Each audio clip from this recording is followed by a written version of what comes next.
um só cuidado, qualquer que seja. Pois somente um seria muito para ti.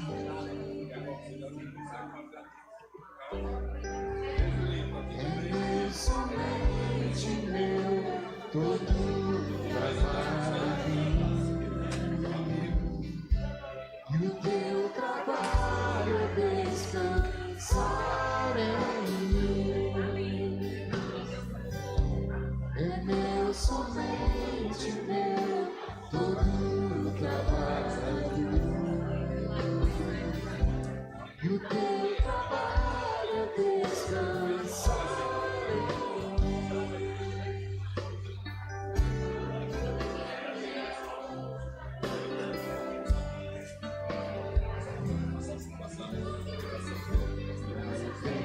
Mas quando enfim tiveres que tomar decisão,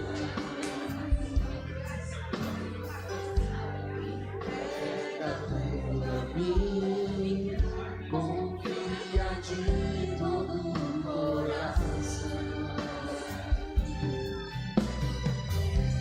É meu, somente meu, todo o trabalho. E o teu trabalho é descansar em mim. É meu, somente meu, todo o trabalho. E o teu trabalho é descansar em mim.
Convido aos irmãos que ainda não entraram no templo, que possam ir entrando, tomando seus lugares.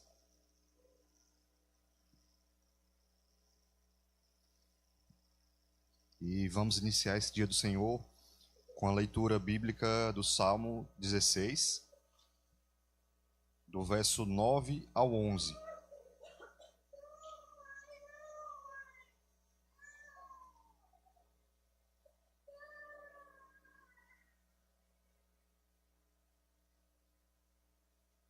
Salmos 16, do verso 9 ao 11. Eu vou fazer a leitura e os irmãos acompanham em suas Bíblias.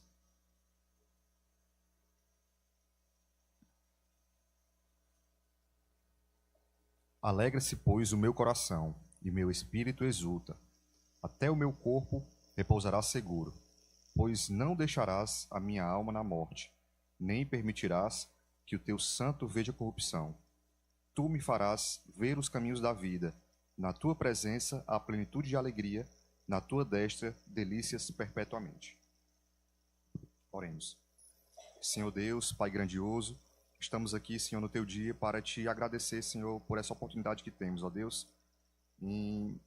Enquanto várias pessoas não conseguem se reunir para adorarmos, ó Pai, tu nos dá essa oportunidade, Senhor, e esse privilégio, ó Deus. Vem ser conosco durante esse dia. Vem voltar o nosso coração, Senhor, para fazer a Tua vontade, ó Pai. Orienta nossa mente, ó Pai. Firma nossos passos cada dia mais em Teus caminhos, ó Pai. Nos ensina conforme a Tua palavra. Em nome do Teu Filho amado, te agradecemos por tudo. Amém.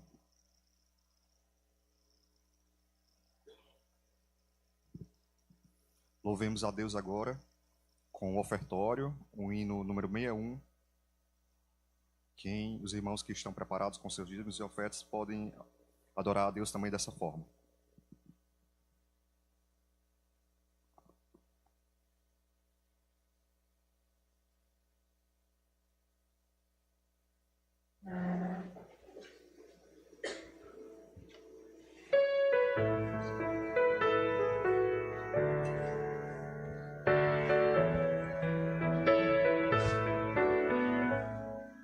Graças dou por esta vida, pelo bem que revelou.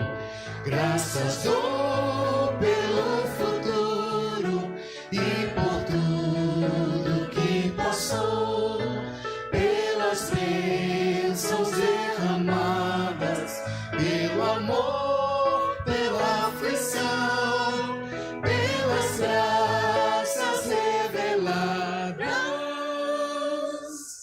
Graças dou pelo perdão, graças pelo azul celeste e por nuvens que há também, pelas rosas do caminho e os espinhos que elas têm, pelas noites dessa vida, pela estrela que brilhou, pela prece respondida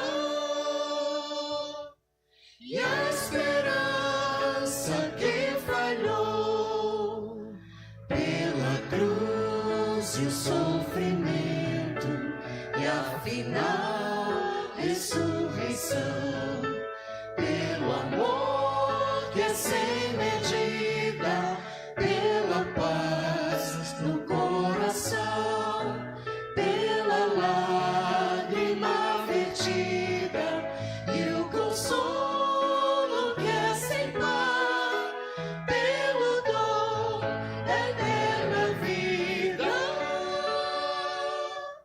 Sempre graças hei de dar.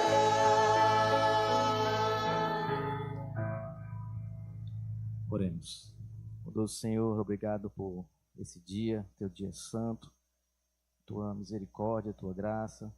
Obrigado, Senhor Deus, pela provisão que o Senhor não tem deixado faltar nos nossos lares.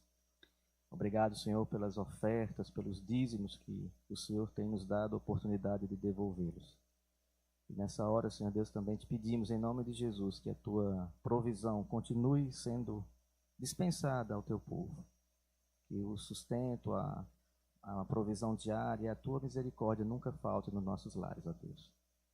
E pedimos em nome de Jesus pela administração desses recursos que foram levantados, por esse conselho, pela tesouraria, que o Senhor, através do teu Santo Espírito, oriente e os ilumine a cada dia onde cada um deles deve ser direcionado. E que tudo seja redundante para a honra, glória e expansão do teu reino. Em nome de Jesus que nós te oramos. Amém. Vamos dar continuidade agora na nossa leitura sequencial do Antigo Testamento, livro de Jeremias, capítulo 45. Vamos fazer a leitura do verso 1 ao 5. Peço que o irmão Paulo Vitor venha fazer essa leitura. Os irmãos acompanham.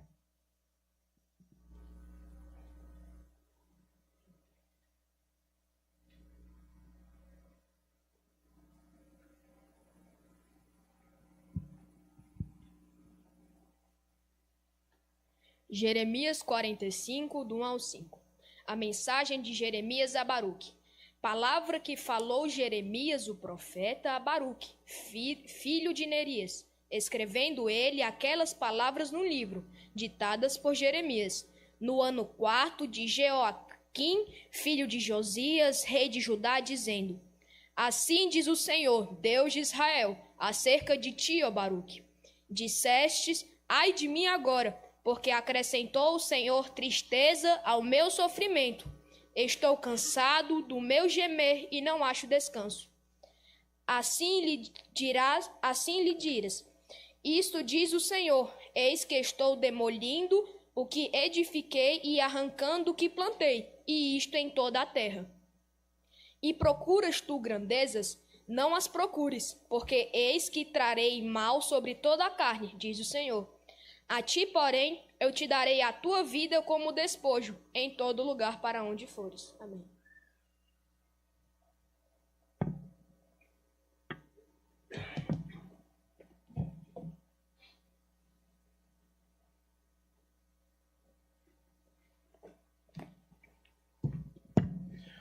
Graça e paz, meus irmãos, bom dia a todos. Vamos para a palavra pastoral, que será colocada ali na tela. Aí, vamos ler juntos? A certeza de para onde vou, porquanto o Senhor mesmo, dada a sua palavra de ordem, ouvida a voz do arcanjo e ressoada a trombeta de Deus, descerá dos céus, e os mortos em Cristo ressuscitarão primeiro. Depois, nós, os vivos, os que ficarmos, seremos arrebatados juntamente com eles entre as nuvens, para o encontro do Senhor nos ares, e assim estaremos para sempre com o Senhor. 1 Tessalonicenses 4, 16 e 17. Oremos. Santo Deus, amado Pai, obrigado, Senhor, porque até aqui nos ajudou o Senhor. Obrigado pelo sono reparador. Santo Deus, neste momento que o Senhor venha falar aos nossos corações, nos encorajar, nos admoestar, que possamos ver todo o amor de um Deus que nos chamou, que transformou as nossas vidas e que está preparando o lugar na qual nós iremos morar. É assim que nós oramos, pedimos e agradecemos. Em nome de Cristo Jesus. Amém. Amados, existem 3 perguntas que o ser humano faz e ele busca respostas. As 3 perguntas são: de onde eu venho, quem eu sou e para onde eu vou. Existem pessoas que respondem com certeza essas 3 perguntas. Contudo, existem pessoas que até aparentam responder, mas no momento em que chega a hora da verdade, vem o medo, vem o desespero. Para nós que entendemos do Evangelho, que tivemos o coração transformado pelo Senhor, nós sabemos de onde nós viemos. Nós somos criados por Deus, criados à imagem e semelhança do Senhor. Nós sabemos também quem nós somos. Nós somos pecadores miseráveis e carecemos da glória de Deus. E nós também sabemos para onde nós iremos. por causa de Cristo, eu irei habitar com ele na glória celestial. Então, para o crente, essas perguntas são fáceis de ser respondidas.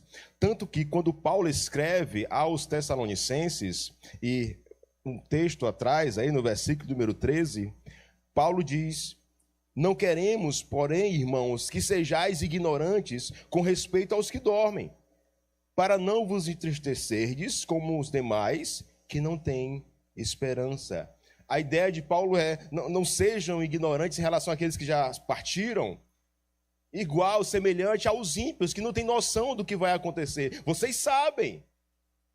Não sejam ignorantes.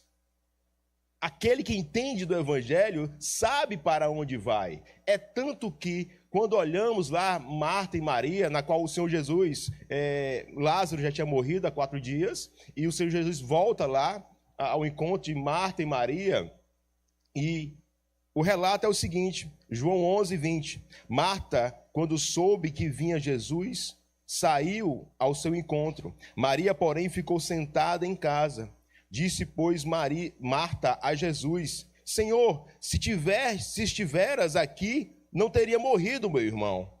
Mas também sei que, mesmo agora, tudo quanto pedires a Deus, Deus te concederá. Declarou Jesus: teu irmão há de ressurgir. Então, o Senhor Jesus disse: teu irmão há de ressurgir. A ideia de Marta é o seguinte, ela replica: eu sei, replicou Marta, que ele há de surgir na ressurreição, no último dia. Então, para onde Lázaro teria ido, Marta já sabia. A doutrina, essa doutrina era doce na boca de Marta. Tanto que o Senhor Jesus, no versículo 25, ainda em João, diz: eu sou a ressurreição e a vida. Quem crê em mim, ainda que morra, viverá. E todo o que vive e crê em mim, não morrerá eternamente. Então, a ideia é o quê? Todos nós que entendemos do Evangelho, nós sabemos de onde viemos, nós sabemos quem nós somos e nós sabemos para onde nós vamos. Isso é graça, isso é bondade do Senhor. Hoje nós estamos vivos, mas um dia morreremos. E um dia estaremos com os nossos irmãos que já partiram. E Paulo continua dando essa certeza para onde nós iremos no versículo 14. Ele diz: pois se cremos que Jesus morreu e ressuscitou, assim também Deus, mediante Jesus, trará em sua companhia os que dormem. Então, essa é a base da nossa esperança, que um dia estaremos com o Senhor. E isso não é somente um sentimento, é um fato histórico. Cristo morreu e Cristo ressuscitou. E louvado seja o Senhor por isso. Ele venceu a morte e nós também venceremos, como diz lá em 1 Coríntios 15, do 20 ao 22. A ressurreição de Cristo é a garantia da nossa ressurreição. Charles Spurgeon, falando sobre isso, ele diz: o túmulo vazio de Cristo é a esperança cheia do cristão. Chegando à conclusão do devocional, de onde eu vim, quem eu sou e para onde eu vou. Sobre para onde você vai. Você tem a certeza da salvação? Você entende que Cristo transformou o seu coração, transformou a sua vida? Houve mudança? Se sim, louvado seja Deus. Mas se você está aqui e ainda não entendeu do Evangelho, não houve essa transformação do Senhor, a palavra que eu tenho é: arrependa-se. Arrependa-se dos seus pecados. Se volte para o Salvador. Ele é fiel e justo para perdoar os nossos pecados. É a Ele que nós devemos, que você deve se arrepender. Se arrependa e tenha certeza que Cristo perdoa. E um dia, todos nós, juntos, estaremos com o Senhor, vendo o Senhor face a face. Que o Senhor nos ajude. Amém.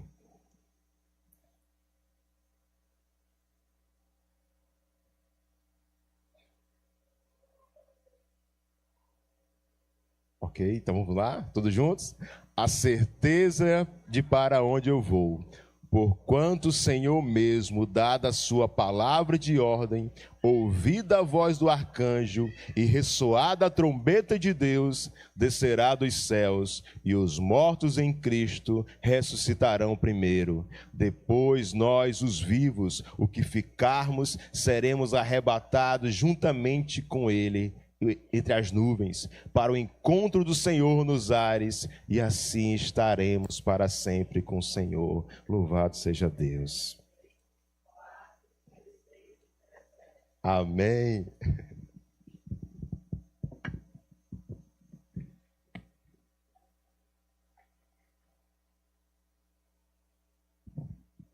Bom dia, meus irmãos. Palavra preciosa que acalenta os nossos corações. Esse momento que nós queremos conhecer aqueles que nos visitam, que estão aqui pela primeira vez. Se você puder ficar de pé para a gente te conhecer, te cumprimentar. Tem alguém que nos visita pela primeira vez?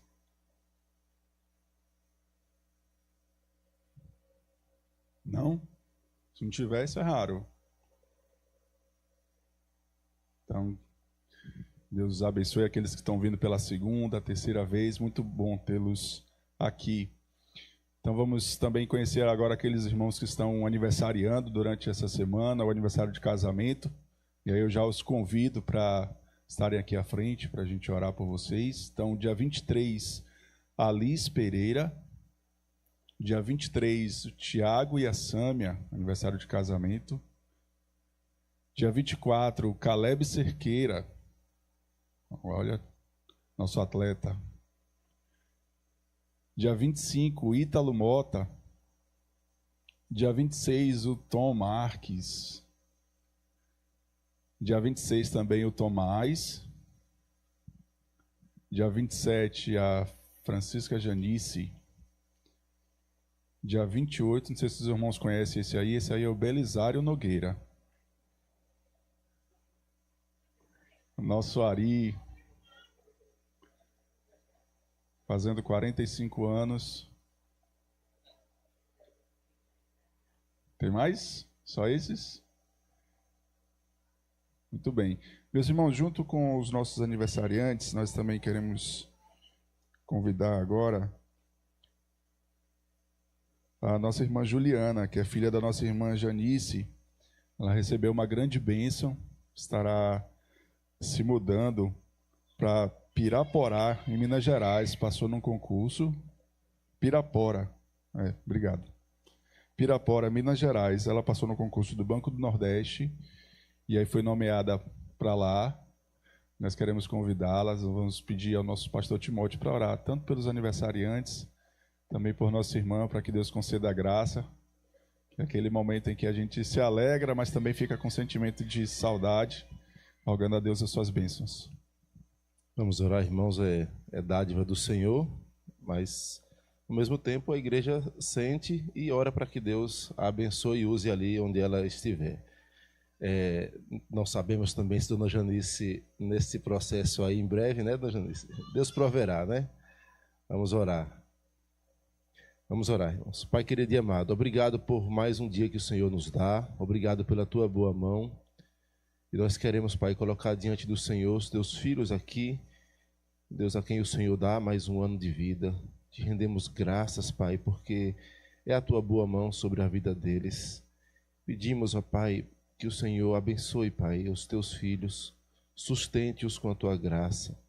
Não permitas, Pai, que jamais se apartem dos teus caminhos, mas que a cada ano de vida, Pai, eles aprendam a contar os dias de modo que alcancem coração sábio diante do Senhor. Pedimos, Pai, a tua bênção sobre eles. Pedimos também sobre a Juliana, continue sustentando a sua vida e abençoando ali em Pirapora, na igreja ali. Pedimos que o Senhor abençoe no concurso e em todas as áreas da sua vida, para que o teu nome seja glorificado em seu proceder. É o que pedimos, em nome do nosso Senhor Jesus. Amém, Senhor. Amém. Que Deus os abençoe. Final, cumprimento, em especial a Juliana. E a gente ora também para, quem sabe, futuramente uma transferência, né? Nós vamos também chamar agora as nossas crianças para estarem aqui orando com elas e por elas. E aí, enquanto elas vêm, só avisando, né, nós teremos hoje uma nova turma iniciando, que é a turma de casais, com o nosso pastor Timóteo. Essa turma ela vai ficar onde é a sala da mocidade, que é a última sala lá em cima, à esquerda. Então, a última sala à esquerda vai ser a sala onde teremos a turma de casais. A gente vai disponibilizar o link de novo no grupo. Quem não se inscreveu, tem um formezinho para você se inscrever nessa turma de casais. Os jovens, excepcionalmente hoje, não estarão em classe. Então, ou quem se inscreveu nos casais estarão nos casais, os que não se inscreveram permanecerão aqui no templo. Nosso pastor Amadeu estará conduzindo a aula dos adultos. As demais classes, normalmente as crianças ainda em classe única. Acho que semana que já passam aí também a divisão das classes das crianças.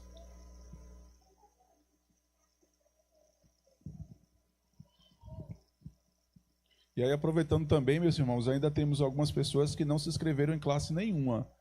Isso queria dizer que o pastor já vai receber essa lista. Então, você recebeu a mensagem do pastor Timóteo dizendo que quer conversar contigo, já imagine por que seja. É porque você ainda não está matriculado em turma nenhuma. Acho que não é possível. Você vai ter que estar em algum lugar. Então, por favor, se inscreva, se matricule, frequente assiduadamente a turma que você se matriculou. Seja abençoado pelo ensino da palavra de Deus. Amém? Vamos orar por nossas crianças? Ó Deus Santíssimo, amado Pai, graças te rendemos por tua bondade e misericórdia, por esse dia do Senhor, dia de descanso, dia de culto, dia de misericórdia. Ó Pai Santo, rogamos ao Senhor pela vida das nossas crianças.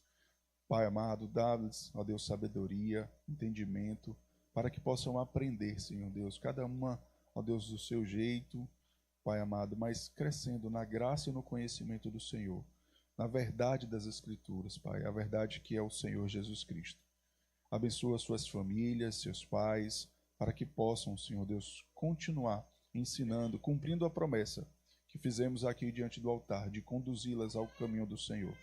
Abençoa os professores, Senhor Deus, também dando a eles entendimento, prudência e sabedoria, que entendam, Deus, o quão importantes são nas mãos do Senhor, para, Deus, ensinar essas crianças, para que não sejam influenciadas, Deus, por esse mundo maligno, Pai. Ajuda-nos, Senhor Deus, também a sermos suportes, ó Pai, destes pequeninos. Continua conosco, Deus, nos abençoa, fala aos nossos corações, em nome de Cristo Jesus. Amém e amém. Irmãos, hoje nós não teremos aviso, já vou passar o pastor vai... Pastor pode dar o aviso, viu?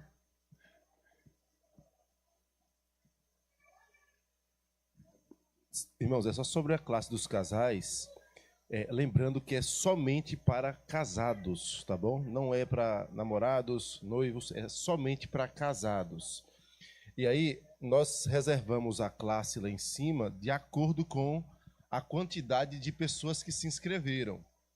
Então, para os irmãos terem noção, eu coloquei no grupo da igreja, que algumas pessoas se inscreveram, tinham apenas 15 casais inscritos, que dariam 30 lugares. Nós reservamos 48 lugares, imaginando que algumas pessoas a mais haviam esquecido de se inscrever. Então, a gente vai pedir um pouquinho da paciência, caso esse número aumente, a gente vai apertar um pouquinho a sala, mas aí tem relação com a não inscrição no Forms que a Escola Dominical fez, tá bom? Então, nós vamos já nos dividir. Os jovens hoje não terão a sua aula, justamente porque boa parte dos jovens casais estarão lá na última sala, e os demais jovens ficam aqui no templo, tá bom? Então vamos já nos adolescentes, vamos ter sua aula normalmente, tá bom? Vamos nos dividir e boa aula a todos.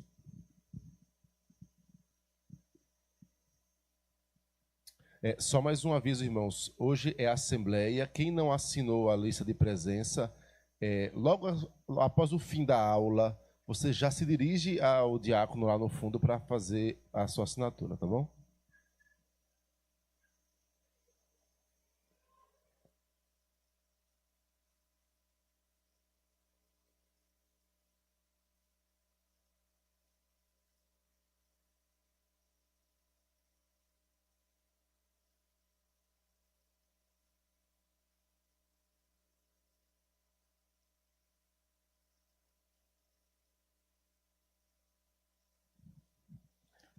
previsão de término da aula é 11h15, tá bom, irmãos?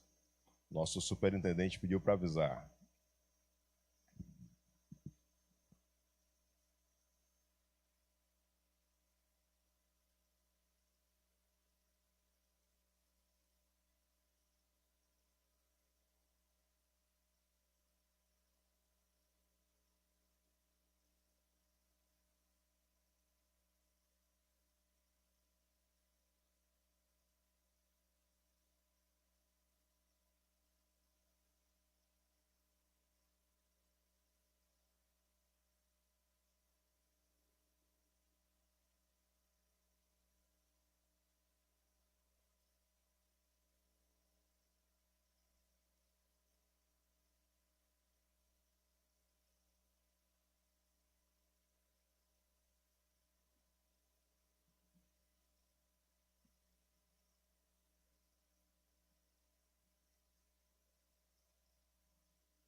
Ok. Então vamos lá para o estudo da classe dos adultos, vivendo para a glória de Deus. Eu peço que os irmãos possam abrir em 1 Pedro, capítulo 2. Será o nosso texto base. E eu vou trabalhar simplesmente... A nossa base vai ser esse texto. 1 Pedro 2, do 11 ao 17. Deixa eu ver aqui. Pedro nos ensina a viver para a glória de Deus. Não de uma maneira mística, mas algo visível. Nós é que devemos manifestar a nossa santidade pessoal e submissão pública. 2 Pedro, capítulo 11, ou capítulo 2, do versículo 11 ao 17. É 1 Pedro 2.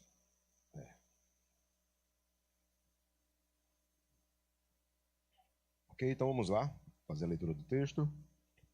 Amados, exorto-vos como peregrinos e forasteiros que sois, a vos absterdes das paixões carnais que fazem guerra contra a alma, mantendo exemplar o vosso procedimento no meio dos gentios, para que naquilo que falam contra vós outros, como de malfeitores, observando-os em vossas boas obras, glorifiquem a Deus no dia da visitação. Sujeitai-vos a toda instituição humana por causa do Senhor, quer seja ao rei como soberano, quer às autoridades como enviadas por ele, tanto para castigo dos malfeitores, como para louvor dos que praticam o bem. Porque assim é a vontade de Deus, que pela prática do bem façais emudecer a ignorância dos insensatos. Como livres que sois, não usando, todavia, a liberdade por pretexto da malícia, mas vivendo como servos de Deus. Tratai todos com honra, amai os irmãos, temei a Deus e honrai o Rei. Oremos. Santo Deus, amado Pai, aqui está a palavra do Senhor, a Tua palavra, meu Pai. Aqui estamos nós. Nós precisamos da Tua palavra, nós precisamos ser alimentados pelo Senhor. Que o Teu Espírito, meu Pai, possa nos ajudar neste momento a entender mais da Tua palavra e a viver conforme a Tua palavra. Que em nossas vidas, que o Senhor nos ajude a glorificar o nome do nosso Salvador. É no nome dele que oramos, pedimos e agradecemos. Amém. Amados, aqui o apóstolo Pedro, nos versículos, eu peço que você volte aí para os versículos 9 e 10. Paulo mostra aos leitores que eles são eleitos de Deus. Versículos 9 e 10 do capítulo 2 diz: Vós, porém, sois raça eleita, sacerdócio real, nação santa, povo de propriedade exclusiva de Deus, a fim de proclamardes as virtudes daquele que vos chamou das trevas para a maravilhosa luz. Vós, sim, que antes não erais povo, mas agora sois povo de Deus, que não tinhais alcançado misericórdia, mas agora alcançastes misericórdia. Então, a ideia é o quê? Pedro fala a pessoas que viviam na escuridão, que caminhavam em trevas, só que agora, com a transformação do coração, o evangelho transformando a vida da pessoa, eles não deveriam mais viver em viver como os ímpios viviam, como os gentios viviam. Quando ele fala que os gentios é em relação aos ímpios. Aquele que entendeu do evangelho deve viver de modo diferente. E nesse viver de modo diferente, o crente deve viver uma vida de santidade. Essa busca deve existir. Então, à luz da carta de Pedro, eu quero mostrar como o crente deve glorificar a Deus em meio à sociedade, bem como eu glorifico a Deus sendo submisso às autoridades. Primeiro, aí nos versículos 11 e 12, eu quero mostrar que nós devemos viver para a glória de Deus em meio à sociedade. Versículo 11, Pedro começa: Amados, exorto-vos como peregrinos e forasteiros que sois. Pedro começa com o termo amado. O termo amado aqui no grego deixa implícito que que Pedro ama esses que estão lendo a carta como o Senhor ama. Então, no grego, o termo no grego dá essa impressão que Pedro fala tanto aos leitores, que o escritor ama os leitores, como apontando para as pessoas que são amados por Deus. E esse povo escolhido, essa raça eleita, eles são peregrinos. É isso que Pedro fala. Quando eu falar Paulo, entenda Pedro, tá bom, irmãos? Pedro, ele diz, aos peregrinos e forasteiros. Aqui na igreja do Cambebe, eu sempre toco nesse assunto, porque a maioria dos membros não são de Fortaleza, né? Ou são do interior, ou são de outros estados. Tipo, no conselho mesmo, são 7 homens. Apenas eu sou cearense, o restante é tudo de fora. Então, são pessoas que nasceram em outro estado, certo? Só que, assim como esses que nasceram em outros estados, olhando para as Escrituras, nós, crentes, nós somos peregrinos e forasteiros. Nós estamos de passagem. Nós não pertencemos a essa terra. Nós sabemos que um dia estaremos no céu com o Senhor.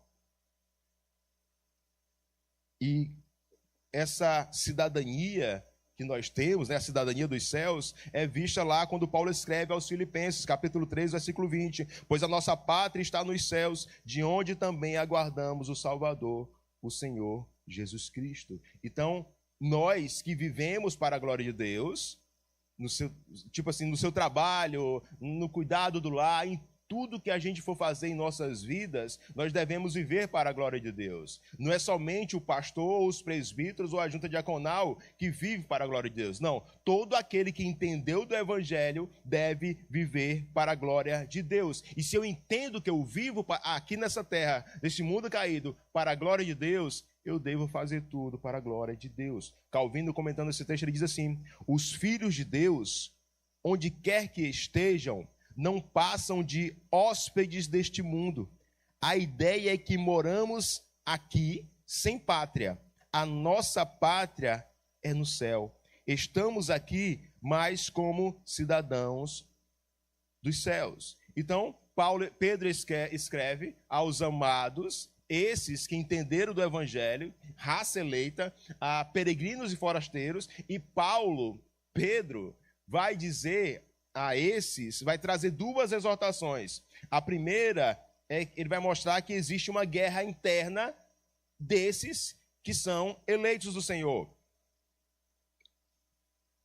Amados, exorto-vos como peregrinos e forasteiros que sois, a vos absterdes das paixões carnais que fazem guerra contra a alma.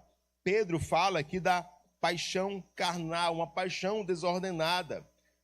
Até mesmo por coisas lícitas, existem pessoas que desejam tanto que acabam pecando para ter esse desejo, né? Deixa eu dar um exemplo.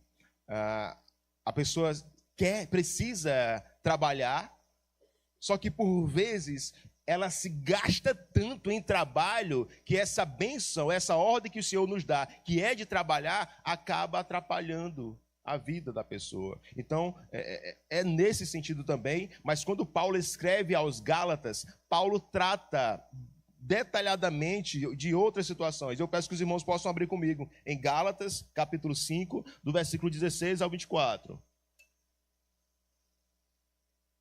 Gálatas, capítulo 5.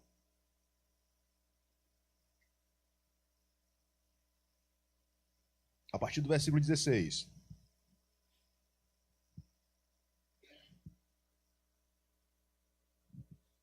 O texto diz, Gálatas 5, a partir do 16. Digo, porém, andai no Espírito e jamais satisfareis a concupiscência da carne, porque a carne milita contra o Espírito, e o Espírito contra a carne, porque são opostos entre si, para que não façais o que, porventura, seja do vosso querer.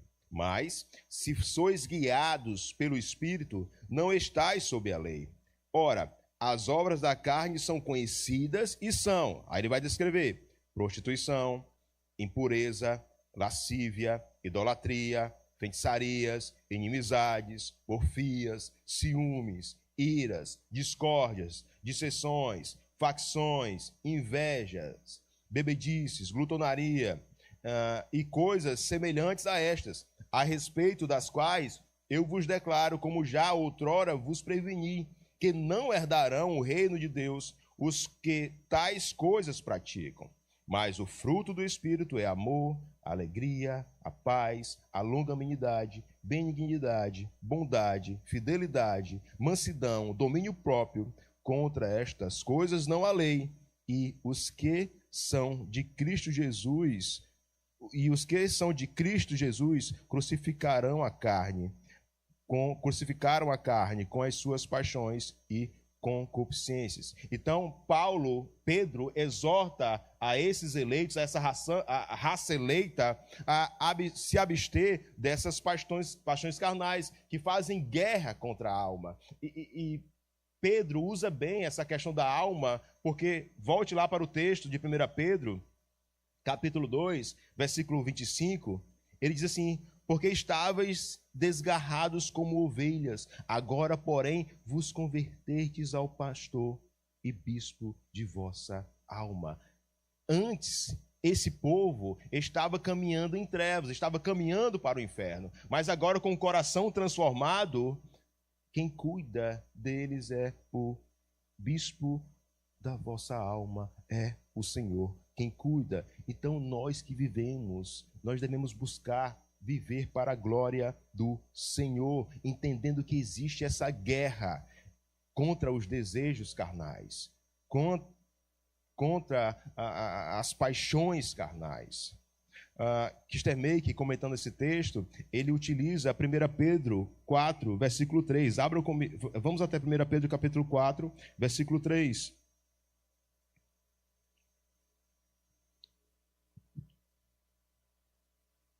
Porque basta o tempo decorrido para teres executado a vontade dos gentios, tendo andado em dissoluções, concupiscências, borracheiras, orgias, bebedices e detestáveis idolatrias. Kistermeik, utilizando esse texto, ele diz o seguinte: quais são essas paixões carnais? Ele traz um questionamento e ele mesmo responde.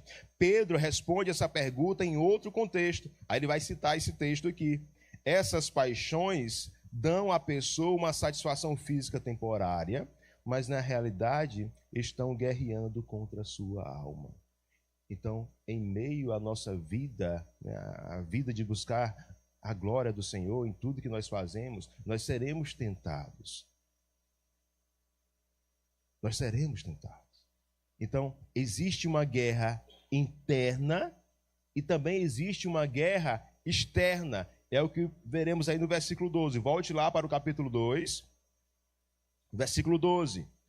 O texto fala, Pedro fala, mantendo exemplar o vosso procedimento no meio dos gentios. Então, nós devemos viver para a glória de Deus, não somente na igreja, não somente no dia do Senhor, mas em todos os dias de nossa vida.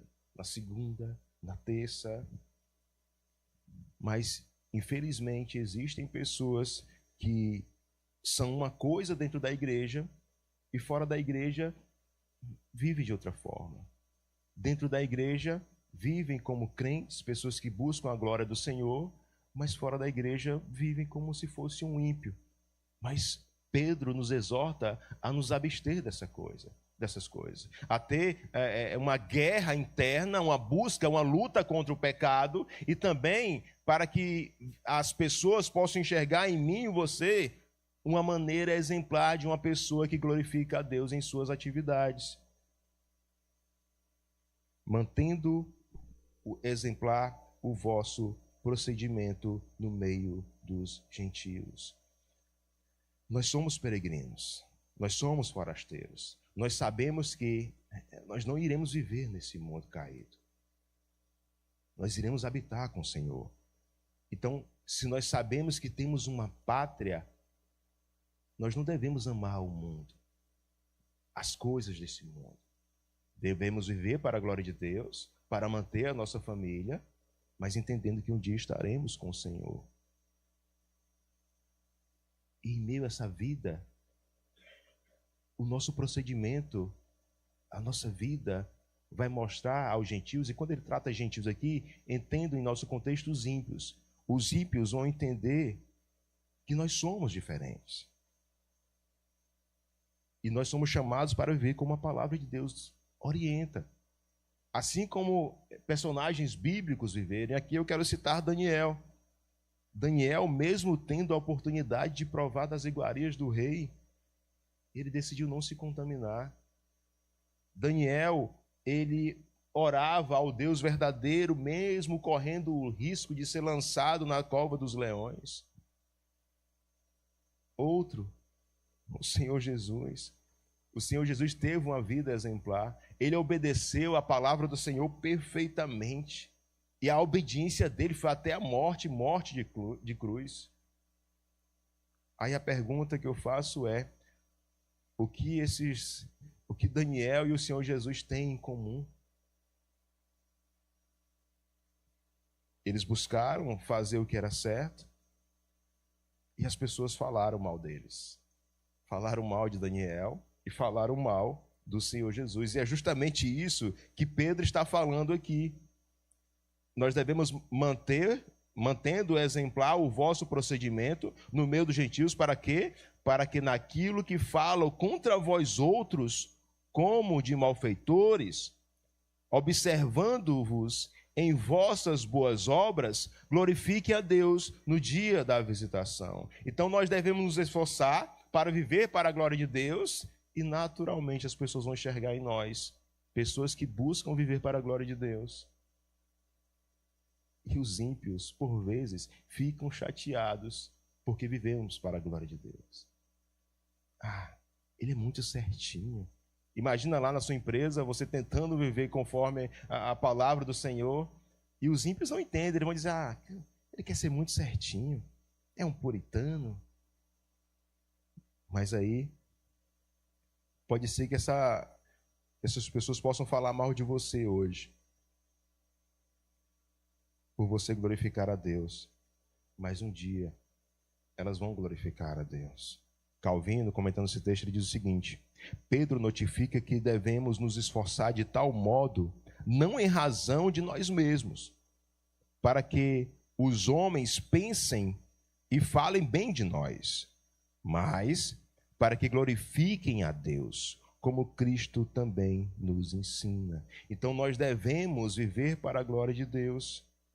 E o texto fala que mesmo essas pessoas falando mal de nós, um dia elas vão glorificar ao Senhor. Trazendo uma ilustração, eu tenho 40 anos, há 25 anos atrás, eu era ímpio, e eu gostava de uma banda secular. E o vocalista da banda se converteu. Eu fiquei irado com aquele homem. Que loucura é essa? Como é que esse maluco vai largar tudo que tem e vai seguir a lei dos crentes? Que loucura! O que acontece? Acontece a minha conversão e eu descubro que o cidadão estava certo e eu errado. O bom procedimento dele, né, na qual me deu raiva, no dia que o Senhor Jesus me visitou, eu pude glorificar a Deus e entender que o Deus que transformou a vida daquele homem também transformou a minha vida. E é isso que Pedro fala. Dá outro exemplo. Nas histórias sobre o presbiterianismo aqui no Ceará, é sempre dito a perseguição que existia dos católicos em relação aos protestantes. Ok. Essa semana eu estava pregando em um acampamento, aí chegou uma senhorinha, depois da mensagem, começou a conversar comigo, e ela disse: pastor, eu morava aqui no interiorzinho, ela falou o nome do interior, e logo quando chegou uma igreja evangélica lá, eu me juntava com as minhas colegas e ia jogar pedra na igreja. Eu sempre escutei o lado contrário, né? Os crentes falando: rapaz, a gente estava lá pregando e chegava o pessoal jogando pedra. Muitas vezes tinha que ter a polícia lá para que a gente pudesse iniciar o culto. Eu sempre escutei o lado dos crentes, só que eu escutei o lado do malfeitor. Aí ela disse, quando ela entendeu do evangelho, ela sentiu tanta vergonha.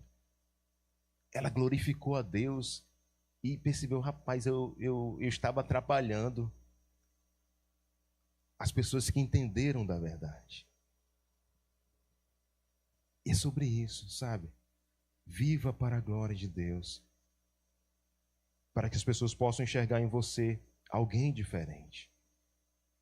Não buscando isso, mas é natural, as pessoas vão enxergar. Um exemplo bíblico que eu posso trazer é o próprio apóstolo Paulo. Paulo era alguém que perseguia crente. Ele estava lá quando Estevão foi apedrejado. O que acontece? Deus transforma a vida de Paulo e ele passa de perseguidor a perseguido. Então, que possamos viver para a glória de Deus, entendendo que a nossa vida exemplar, ela é vista pelos ímpios. Trazendo algumas aplicações sobre esse ponto, na verdade é uma pergunta. Você vive aqui, na sua casa, no seu trabalho? Você vive como cidadão dos céus? Ou é alguém desesperado para se encaixar nesse mundo, para agradar homens? A sua prioridade são as coisas celestiais? É viver para a glória de Deus? Ou não? A sua vida é como se você fosse viver nessa terra, nesse mundo caído pelo resto de sua vida, e é pela eternidade. O Senhor nos chama, meus irmãos, a viver para a sua glória. Ele nos escolheu para vivermos para a sua glória, não para vivermos de qualquer forma. Houve a transformação. O Senhor transformou as nossas vidas. E nós devemos viver aqui nessa terra como cidadão dos céus. Outra pergunta que eu faço: existe uma luta sua contra o pecado? Ou esse pecado virou pecado de estimação? Os cidadãos dos céus buscam lutar contra o pecado. Deve existir essa luta. Um exemplo: muitos se perdem na utilização do celular. Ao invés de ser um instrumento de bênção, acaba sendo um instrumento em que a pessoa acaba se distanciando do Senhor. Esse é o momento para a gente refletir. Será que realmente eu estou vivendo para a glória de Deus? Será que o meu testemunho é um bom testemunho em meio à sociedade? Porque o testemunho sempre vai existir. Porque nós vivemos em meio à sociedade. A pergunta é um bom testemunho ou é um mau testemunho? Seus vizinhos, se pudessem descrever sobre a sua vida, como seria? Que possamos refletir, irmãos. E se entendemos que estamos distantes da palavra do Senhor, que possamos nos achegar a Cristo, pedir perdão ao Senhor. Senhor, eu tenho sido crente somente no domingo. Eu tenho buscado viver para a glória de Deus somente no domingo. Me ajuda, Pai, em todos os dias da minha vida a viver para a Tua glória. Busque o Senhor. Busque o Senhor. que com certeza Ele te ajudará. Estamos falando sobre vivendo para a glória de Deus. Primeiro, nós vimos que é em meio à sociedade. E segundo, aí eu quero falar do versículo 13 até o 17, que é obedecendo às autoridades terrenas. Então, aí, no versículo 13, nós iremos ver que existe uma ordem para obedecermos às autoridades. Vamos aí, 1 Pedro, capítulo 2, versículo 13. O texto diz: sujeitai-vos a toda instituição humana por causa do Senhor.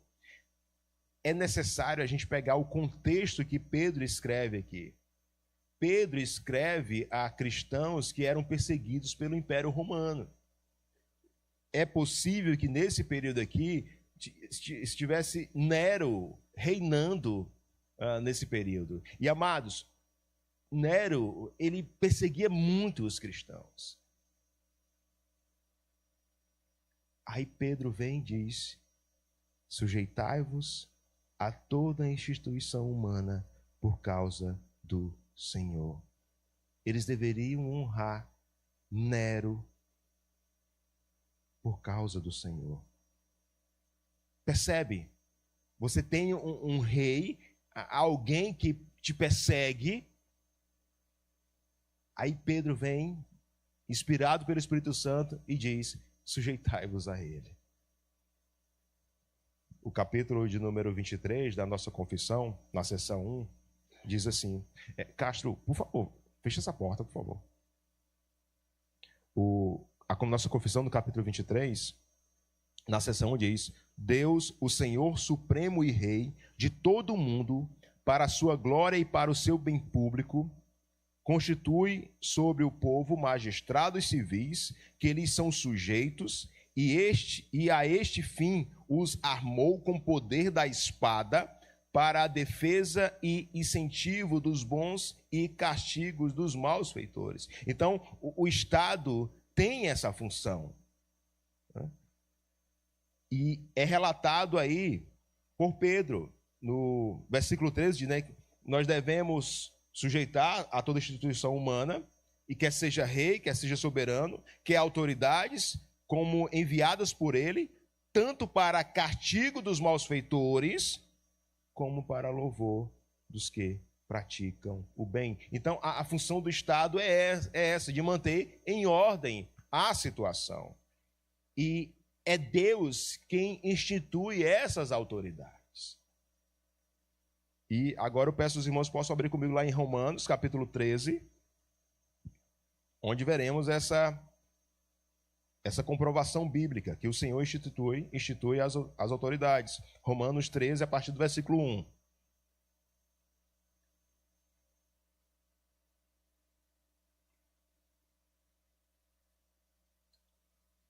Romanos 13, a partir do 1 diz: todo homem esteja sujeito às autoridades superiores, porque não há autoridade que não proceda de Deus.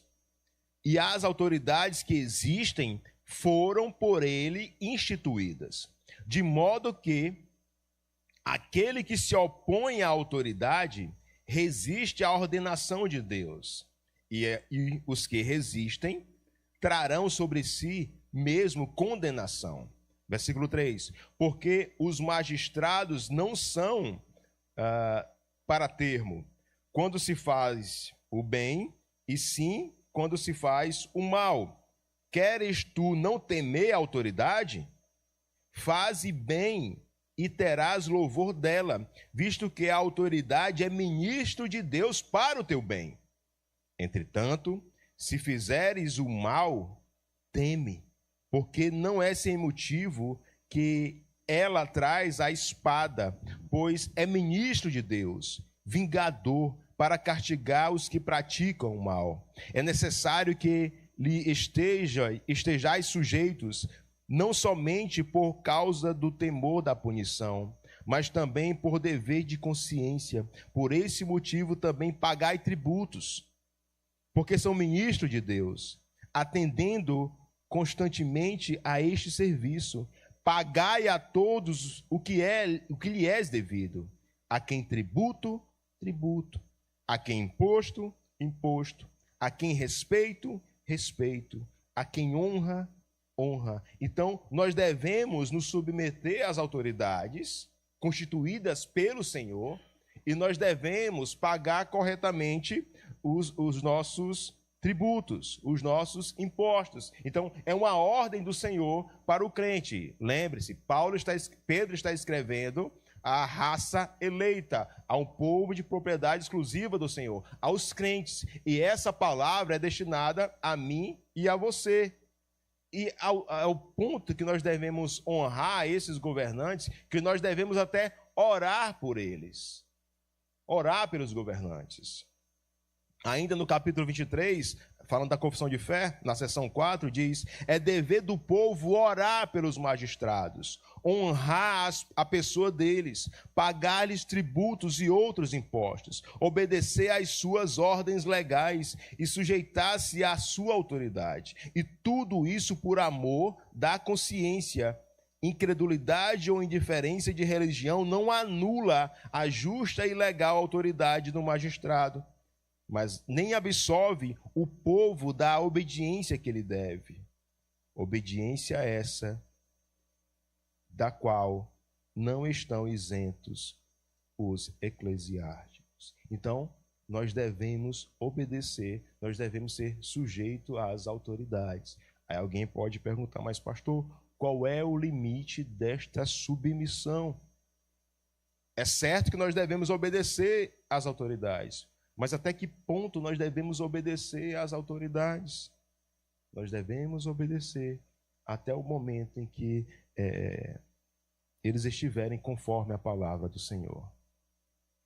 Se somos exigidos pelo Estado a fazer algo que é contrário às Escrituras, nós devemos primeiramente obedecer ao Senhor. E Pedro fez isso no relato lá de Atos. Vamos até Atos, capítulo 5, versículos 28 e 29. Atos dos Apóstolos, capítulo 5, versículos 28 e 29.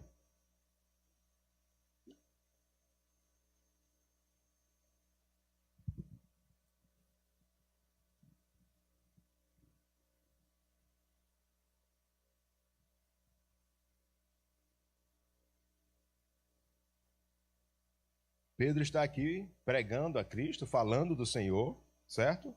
Aí ele é repreendido. O versículo 28 diz: dizendo expressamente: vos ordenamos que não ensinasseis nesse nome. Contudo, enchestes a Jerusalém de vossa doutrina, e quereis lançar sobre nós o sangue deste homem, falando sobre Cristo.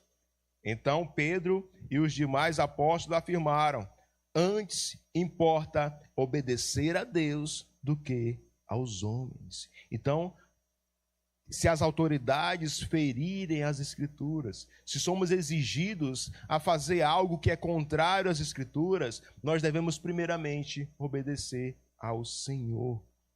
A Escritura que é a nossa regra de fé e prática. Não é o Estado que determina a nossa vida. Eles determinam, contudo, a nossa resposta é somente até aquilo que a palavra de Deus nos orienta. Nós somos submissos às autoridades, mas a nossa submissão não é cega. Nós temos a nossa regra de fé e prática, que são as Escrituras Sagradas. Então, vamos lá, recapitulando, nós devemos viver para a glória de Deus, buscando nos abster das paixões carnais. Nós devemos viver para a glória de Deus, para que as pessoas possam, em algum momento, glorificar o Senhor. Nós devemos nos sujeitar às autoridades, e até mesmo na sujeição às autoridades, Pedro fala que as nossas boas ações farão as autoridades emudecer. Volte lá para 1 Pedro, capítulo 2, vamos para o versículo 15.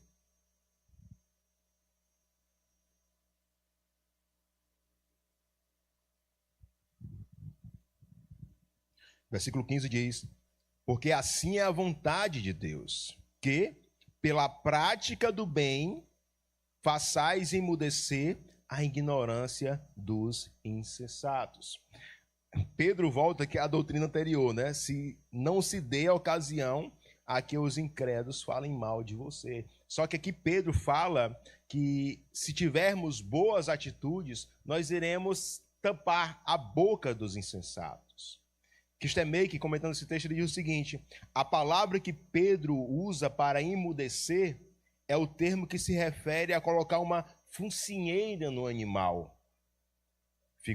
Figurativamente, significa levar alguém ao silêncio. Então perceba que nós que entendemos o Evangelho, nós devemos viver para a glória de Deus, para dar um bom testemunho, para que eles não venham, para que as autoridades não tenham com que falar dos crentes. Viver para a glória de Deus, viver conforme a vontade do Senhor. Em alguns momentos, Pedro instrui em sua carta a viver de acordo com a vontade de Deus. Avance um pouquinho aí no capítulo 3, versículo 17. No meu está na mesma página aqui. 1 Pedro 3, 17 diz: porque se for da vontade de Deus, é melhor que sofrais por praticardes o que é bom do que praticando o mal. Avance um pouquinho, capítulo 4, versículo 2. Para que no tempo que vos resta na carne, já não vivais de acordo com as paixões dos homens, mas segundo a vontade de Deus. Avance um pouquinho, versículo 19, capítulo 4. Por isso também os que sofrem segundo a vontade de Deus, encomendem a sua alma ao fiel Criador na prática do bem. Então, nós devemos buscar viver para a glória de Deus, para que a ignorância dos incrédulos seja emudecida. João Calvino, comentando esse texto, diz o seguinte: por mais que os incrédulos se vangloriem de sua capacidade de percepção pessoal e pareçam sábios e prudentes aos seus próprios olhos, contudo, o Espírito de Deus os culpa de insensato, a fim de que saibamos que, a parte de Deus, não podem ser realmente sábios, já que sem Ele não existe nada perfeito. Então, nós devemos viver para a glória de Deus, para que esses sejam emudecidos, para que eles não tenham que falar dos crentes. E voltando lá, 1 Pedro, capítulo 2, versículo 16, vai mostrar a nossa condição de homens livres. Nós que vivemos para a glória de Deus, nós somos homens livres, porque entendemos o Evangelho. Versículo 16 diz: como livre que sois, não usando, todavia, a liberdade por pretexto de malícia, mas vivendo como servo de Deus. Então, Pedro quer que os leitores saibam que eles são crentes, que eles são livres, são libertados do pecado. Esses crentes, eles conheceram a verdade. Como um texto bem comentado, né? E conhecereis a verdade, e a verdade vos libertará. Mas sim, é uma verdade. A verdade nos libertou. Nós somos livres, como João 8,36 diz: se, pois, o Filho vos liberta, verdadeiramente sois livres. Então, nós temos essa liberdade. Contudo, aí eu vou usar o que o pastor Hernandes fala sobre esse texto. Ele diz: usar a liberdade cristã como motivo para a anarquia e desobediência civil é corromper a liberdade e insurgir-se contra a natureza da submissão. Transformar a liberdade em libertinagem é submissão em insurreição, é um pecado contra Deus e uma afronta às autoridades. Então, a liberdade que o Senhor me dá é uma liberdade que eu devo usar para obedecer. É uma liberdade que eu devo usar para me submeter às autoridades. Quanto mais servo de Cristo eu sou, mais livre eu me sinto. Então, na vida para a glória de Deus, eu devo não usar a minha liberdade como desobediência ou por malícia.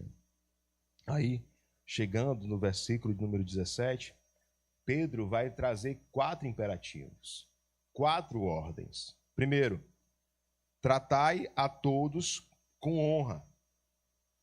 Versículo 17. Tratai todos com honra. Então, aquele que vive para a glória de Deus deve mostrar o devido respeito a todos, independente da sua posição, seja um rei, seja alguém mais simples, mas nós crentes, nós devemos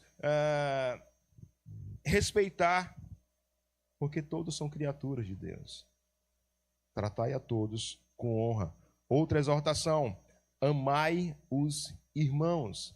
Nós devemos amar os nossos irmãos, e é algo que é bem batido. É um dever nosso, do crente, daqueles que são raça eleita, amar uns aos outros.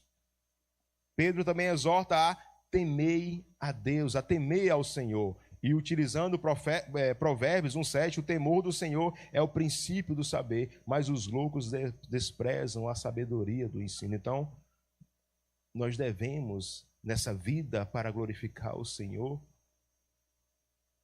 nós devemos mostrar reverência ao Senhor, respeito ao Senhor, seja na nossa casa, seja no trabalho, seja no fechar o contrato, seja em pagar as pessoas, em tudo. Nós devemos glorificar ao Senhor temendo porque nós entendemos que o Deus que nos chamou, Ele nos exorta a temer a Ele, a ter reverência. E no final aí do versículo 17, ele diz, honrai o rei, honrem os governantes, mas entendendo que a mesma honra que prestamos ao rei, nós devemos também prestar aos nossos irmãos. Trazendo uma aplicação aqui, amados, pode chegar um momento em que o Estado vai forçar os crentes a fazer algo contrário às Escrituras. Pode chegar esse momento. Hoje ainda é de modo sutil, mas pode chegar um momento em que a ênfase será mais forte. A pergunta que eu faço é, nós estamos preparados para obedecer ao Senhor? Em meio a uma dureza do Estado em relação a algo que é contrário à palavra de Deus, você está preparado para obedecer ao Senhor? Se a resposta for, pastor, eu não sei. O que eu digo a você é, cristãos superficiais não suportarão a perseguição. É por isso que existe uma exortação minha nessa manhã a buscarmos mais conhecimento bíblico, a buscarmos mais a doutrina do Senhor, a orarmos mais ao Senhor. Busque sabedoria do Senhor, busque sabedoria vinda do alto, busque ser cheio do Espírito Santo, busque o Senhor. Nessa vida que nós, de busca para a glória de Deus, por vezes nós investimos tempo, não vou falar por gastar, mas investimos tempo em tantas coisas, mas se não investe tempo em leitura de Bíblia, em oração, culto doméstico, que possamos estar preparados, irmãos. Estar preparados, porque pode chegar um momento em que seremos forçados a fazer algo que a Escritura é contra. Que o Senhor nos ajude. Concluindo aqui o estudo, nós somos chamados para viver para a glória de Deus. Fato. A pergunta que eu te faço é, você já foi transformado pelo Deus da glória? Realmente houve essa transformação? Porque aqueles que buscam viver para a glória de Deus é porque entenderam do Evangelho, tiveram a sua vida transformada. Você já foi transformado pelo Deus da glória? Ou a sua vida é de fachada, é de domingo eu sou crente, amanhã nem sei o que eu sou? A sua vida é de enganar as pessoas. No domingo eu vou porque eu consigo enganar papai, mamãe, ou minha esposa, ou meu marido, não sei. eu consigo enganar lá na igreja. Mas ao Senhor você não consegue enganar. Você pode até manter uma aparência na igreja, mas ao Senhor você não consegue enganar. Perceba que a palavra nos exorta a vivermos para a glória de Deus, obedecendo a Deus, lutando contra o pecado, dando um bom testemunho para as pessoas.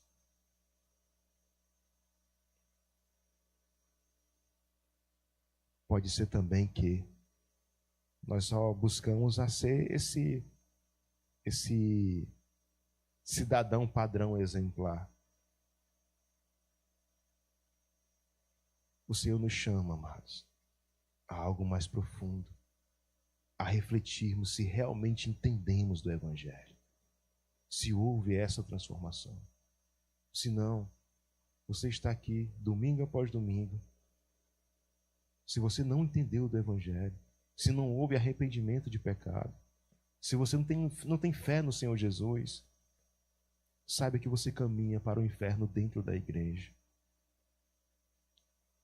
Isso é para assustar, irmãos. Só que o Deus da glória é o Deus também que nos mostra Cristo, o Salvador, a quem nós devemos recorrer. Se você chegou ao ponto de dizer, pastor, eu entendi que minha vida está totalmente distante do que foi pregado aí. Pedro fala algo que eu estou totalmente distante. Não tem luta contra o pecado não, pastor. Exemplo não, eu sou o maior exemplo na minha casa, eu sou o maior exemplo onde quer que eu esteja. Se essa é a situação, a sua situação, se volte para o Salvador, se volte para Cristo. Ele perdoa pecados e Ele nos ajuda a viver em santidade. Ele nos ajuda em nossa caminhada. Se nós vivemos para a glória de Deus, é porque o Senhor nos sustenta. Que nesse momento possamos ter um coração arrependido. Hoje é dia de arrependimento. Que possamos nos arrepender. Pedro escreve a uma nação santa, a um povo de propriedade exclusiva de Deus. E esse Deus que nos chama é o mesmo Deus que nos sustenta. E como vimos hoje no devocional, é o mesmo Deus que estará conosco lá na glória com o Senhor. Então que possamos, nessa vida, viver para a glória de Deus, buscando obedecer a palavra do Senhor. Não para sermos salvos, porque sabemos que Cristo fez esse trabalho por nós, mas atendendo a ordem do Senhor que transformou a nossa vida, em obediência ao Senhor, vivendo para a glória de Deus. Amém. Alguma colocação, alguma pergunta?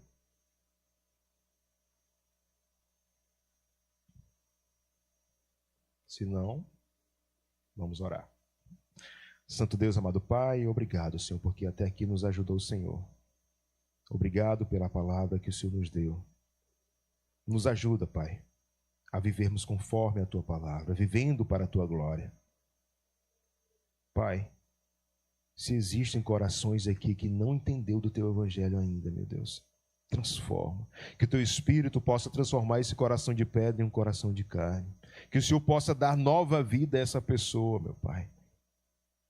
Para nós que entendemos o Evangelho, nos ajuda, meu Pai. Que o Teu Espírito possa manter essa palavra viva em nossos corações e em nossas mentes. Que não sejamos somente crentes domingueiros, mas que em todos os dias da semana possamos viver para a Tua glória. E mesmo se viermos a falhar, nós temos a certeza que temos um advogado fiel, que nos ajuda em meio às nossas dificuldades. Nos ajuda, meu Deus. É assim que oramos, pedimos e agradecemos. Em nome de Cristo Jesus. Amém. Quem ainda não assinou, por favor, se dirige até o cidadão chamado ali Jailson e Castro para assinar, tá bom? E vamos ficar esperando até o momento da eleição. Aí, Jailson, a gente já pode organizar aqui, né, para a eleição pastoral.